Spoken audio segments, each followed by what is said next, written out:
तो बात सब गाइस कैसे हैं आप सभी? होप कि आप सब मस्त होंगे, अपने पे पढ़ाई में व्यस्त होंगे।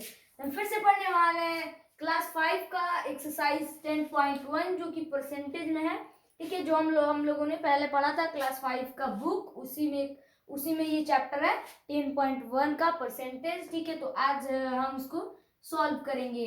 ठीक है, वो वाला जो 10 चैप्टर है यानी कि परसेंटेज वाला, इसको हम पूरा का पूरा क्वेश्चन ही इसका सॉल्व करेंगे। ठीक है, तो अब चलिए, इसमें क्वेश्चन बोल रहे हैं convert the following fraction into percentage.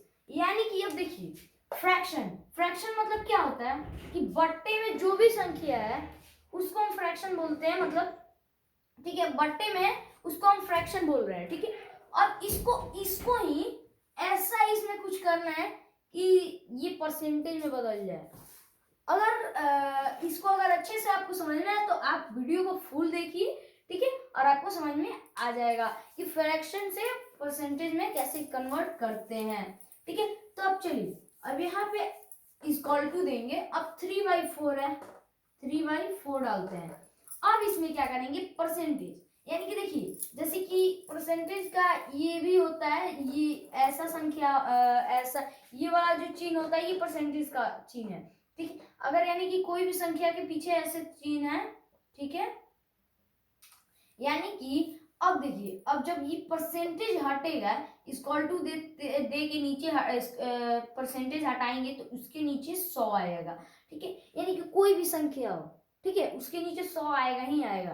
ठीक है, अगर ये परसेंटेज का चिन्ह हटा तो इसमें भी ऐसा ही करना है। ठीक है, 100 से इंटू कर देना है। हालांकि इसमें दिख तो नहीं रहा, ठीक है, बट करना ही पड़ेगा। ये जो चिन्ह है ये दिख तो नहीं रहा, लेकिन 100 से मल्टीप्लाई जब तक हम नहीं करेंगे तब तक इसका आंसर नहीं निकल सकता। ठीक है, तो हम 100 कर दिए। अब यहाँ पे फिर इक्वल टू देंगे। ठीक है, 3/4 कर लेते हैं इंटू 100। ठीक है, पहला बार मैंने, दूसरा बार में कटाते हैं क्योंकि अच्छे तरीके से हमें समझना है। ठीक है, अब 4 से अब 100 को कटाइए। 25 4 जा 100। ठीक है, यानी कि अब आ गया है यहाँ पे 3/4 यानी कि 4 था तो 4 से 100 कट गया तो आया 25। ठीक है, तो अब 3 इंटू 25।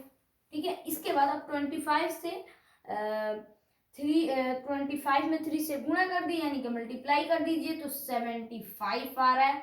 अब इसी को मैंने बताया कि परसेंटेज का चिन्ह ये होता है। अब परसेंट में हमने, प्रतिशत में हमने कन्वर्ट कर दिया, यही हमारा आंसर हो गया। और जब 75 आया है तो कोई भी संख्या आंसर आ सकता है, अगर क्वेश्चन पे निर्भर है।